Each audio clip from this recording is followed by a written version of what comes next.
Alright, so I managed to install the solder, the smallest one.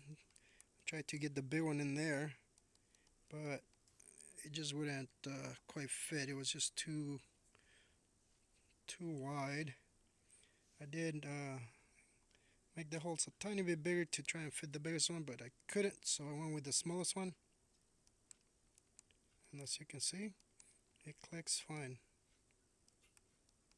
And I already checked the continuity. The four legs, those two back ones do not have continuity with each other or the front.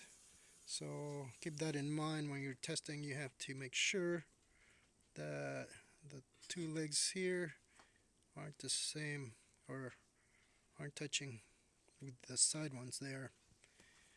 So now I gotta put it back together and put it back, and that's all it needed to do. Just click, click, and that's it.